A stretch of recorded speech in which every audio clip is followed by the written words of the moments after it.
tout le monde parle, vous répondez après. Je voudrais que Gabriel parle. Un tout petit bout de terrain, un prof parmi 800 000. Après, je vous dis, je vous rassure. Oui, non, mais j'entends.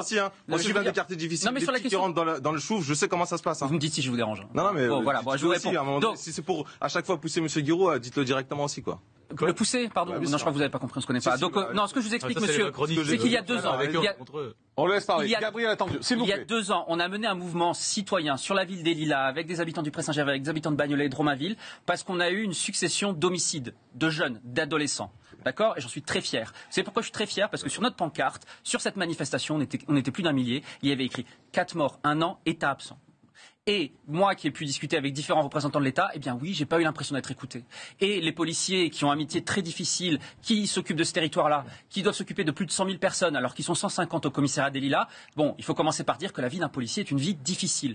Mais la question finalement, c'est les services. Jean-Marc, vous posiez la meilleure question, je crois, il y a 20 minutes. Vous disiez... en 20 minutes, c'est pas mal. Ouais.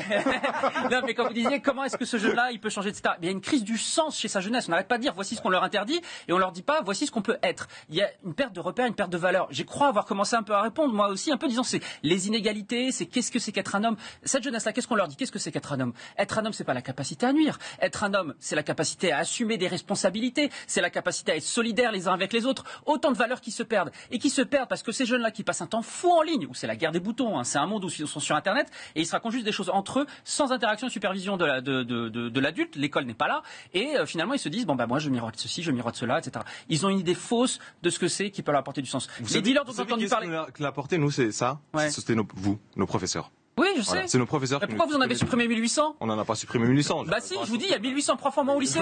Mais c'est votre rôle aussi, à un moment donné, de porter ce contre-exemple, ce modèle Je suis républicain. d'accord, j'ai 35 élèves, donnez-moi 25. Aujourd'hui, il y a le président qui veut mettre de l'argent. Et vous dites, c'est intéressant ce qu'il vous dit. Attendez. Il parle de terrain. Attendez. Il parle de terrain. Il vous dit, j'ai 35 élèves. Comment vous voulez que je fasse? Bah écoutez, c'est sûr que le nombre d'élèves par rapport au professeur est excessif dans sa classe. Je sais pas exactement c'est quel collège ou lycée. Bah lycée Paul Robert, on est là tout près de Paris, mais je vous assure, non, tous les profs vous le diront. Et en plus, le métier, je veux dire, plus personne n'a envie de le faire.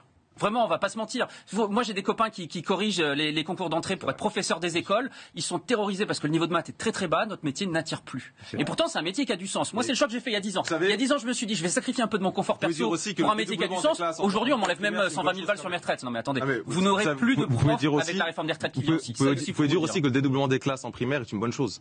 Parce que l'inégalité, elle se creuse là. Mais vous l'avez payé en enlevant mes moyens à moi. Non, mais c'est... Bah si. Ça, c'est votre interprétation.